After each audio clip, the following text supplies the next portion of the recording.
So this is a video about changing the starter motor on the 2.5 VM diesel on a Jeep Cherokee.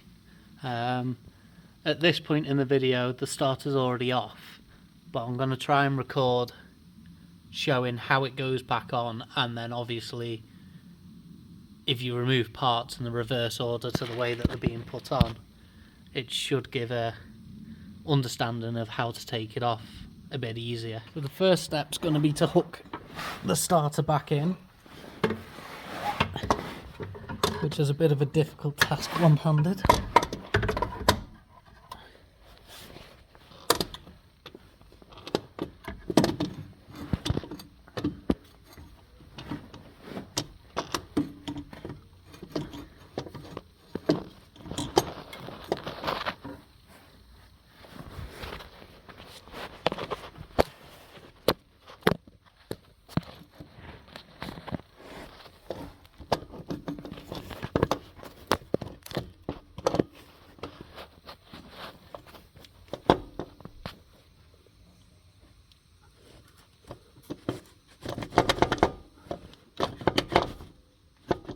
So that's about in position. I was struggling to get the power lead on, so I've actually pulled the starter back down a little bit just to be able to sort the power leads out, and then I'll put the starter motor back up in place. Now, one important point to obviously note is way before this was taken off, the battery was disconnected, otherwise this right now would be a very sparky mess. So now that the wires are in place, I'm going to leave that bottom bolt there loose until the three main bolts are in. In my case, I'm actually just replacing them with standard M8 13mm heads because I can't see why they're 10mm heads, and one of them tried to round when I was removing it. To do this, the top one on the other side of the solenoid is going to be pretty tricky to get at. It will be much easier to have someone up top who can put the hand down. If you can get your hand down the back here, and you kind of can see through this kind of area here, you can see where the top bolt goes. So with a second person, they can use the hand and help guide the socket into place. It certainly made it a lot easier to remove it, having two people. So I'm going to start off with just a small little ratchet with an extension, and I'll use that to get it all nipped up, and then I'll use the slightly bigger ratchet to then tighten them.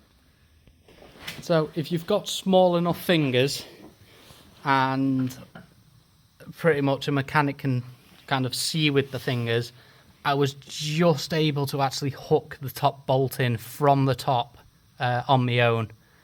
So yet again, it'd 100% be way easier to have someone else who can guide you. But it is doable to align it up from the top before then going in from the bottom. Or the other option is you've just got to kind of send the socket up with the bolt attached and just hope you find it. So something else that'll help with the top bolt is actually to have a little inspection camera that you can actually use to help you see the bolt.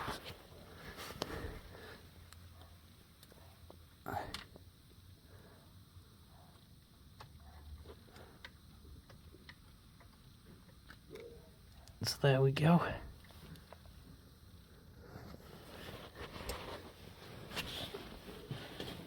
So now I can get my little ratchet up in there.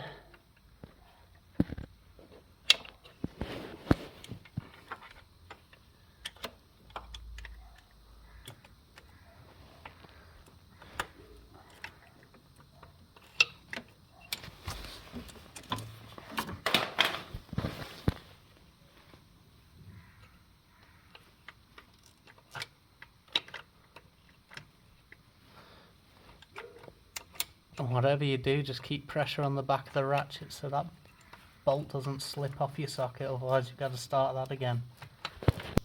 So just for reference,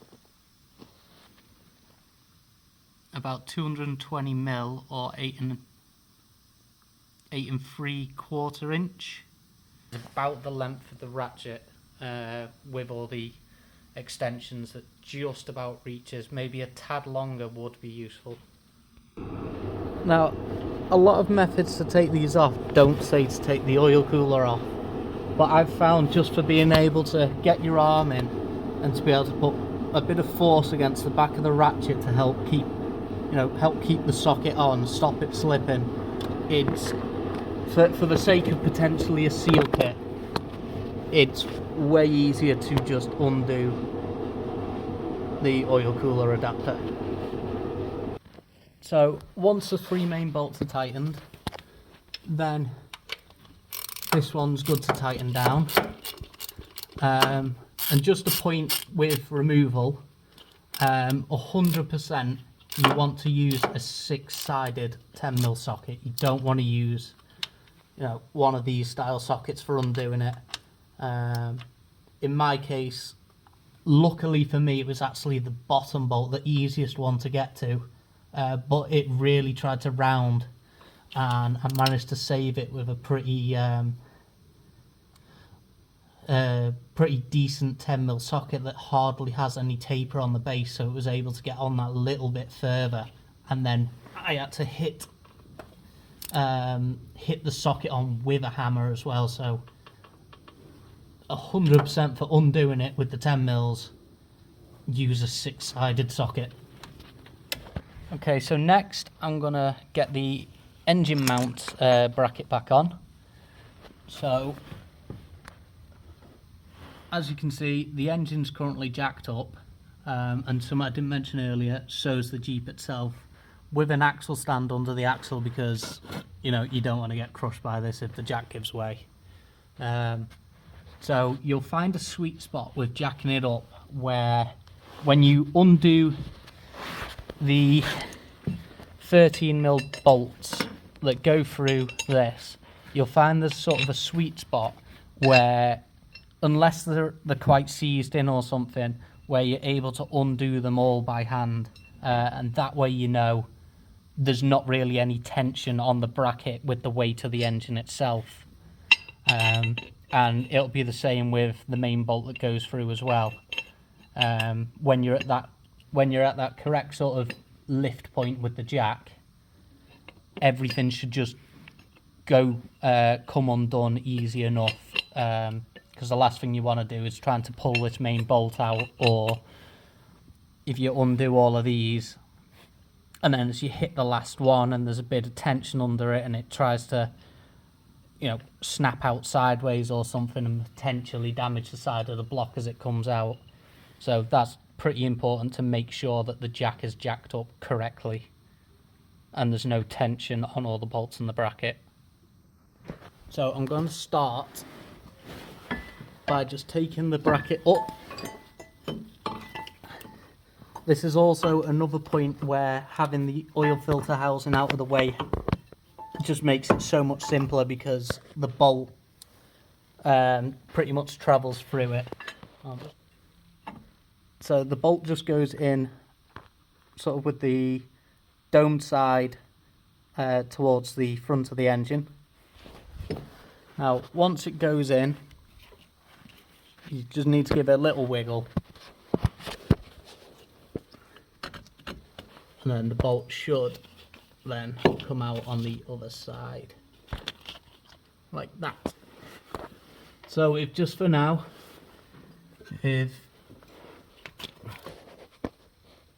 so since I sort of started recording, I've actually moved one of the jacks, so if you can see there, the engine and the holes are all in misalignment. So I'm now just gonna jack the engine back up, and it should clear the access up there as well.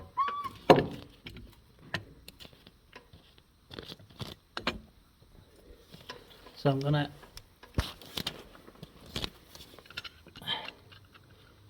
get that 18 just screwed on by hand.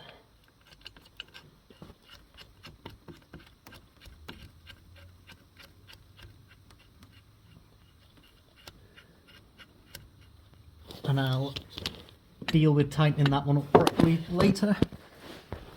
So next, if everything's aligned up, which right now it slightly isn't, but it should just be as simple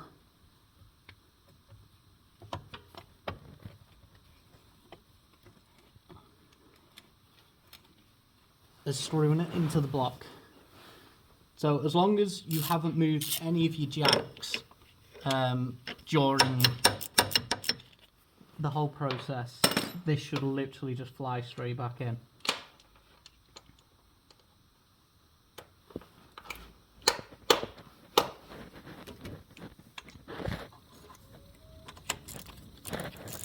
And this is where a little stubby ratchet is really handy, because you've not got to worry about it touching the track rod, the steering arms, the engine mount, etc, etc.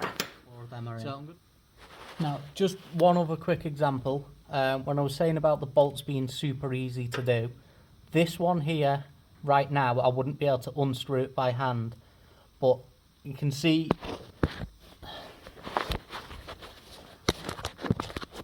how little leverage I actually need to use with just one finger on the head of the ratchet. So you know it's not under much tension at all, which means that one's, you know, if it was something like that, it's all kind of fine. So the next job now is to tighten up the 18. So I'm gonna get as much as I can by hand before switching to my ratcheting spanner, and then I'll finish off with a bigger socket on a sort of large ratchet.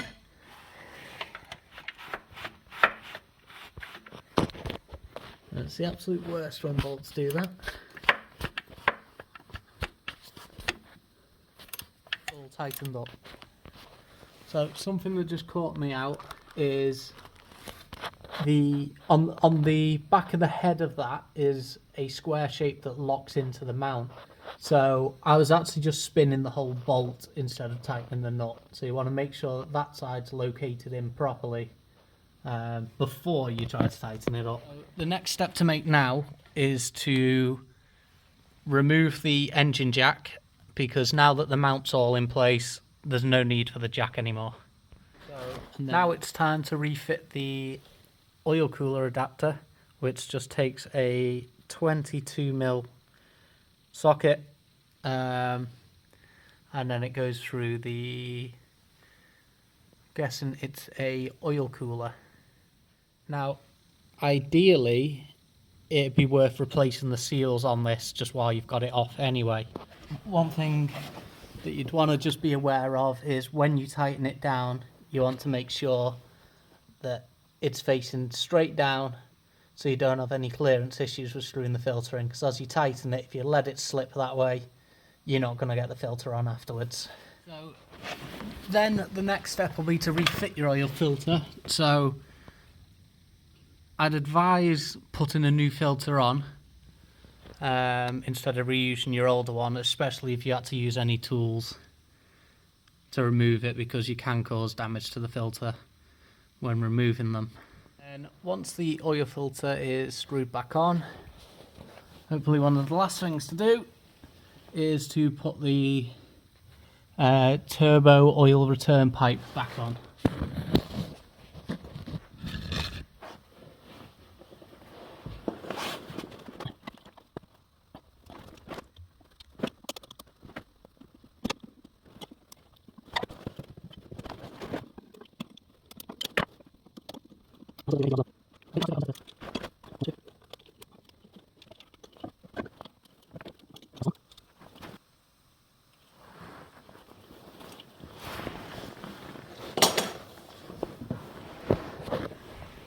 And that should now be the starter motor all refitted.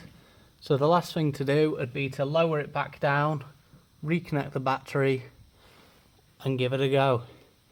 So the only other thing that I've read about that this didn't have is there should be a heat shield between the turbo and the starter motor. Now that was completely missing on this Jeep, which explains why the connector for the starter motor was also melted and why I had to have crimp terminals on it. In regards to that, I don't know how it attaches, where it attaches, but I've read many times that it's very sharp and you should wear gloves as you come to dealing with the thing. So now I'm going to get it all down on the ground and give it a go.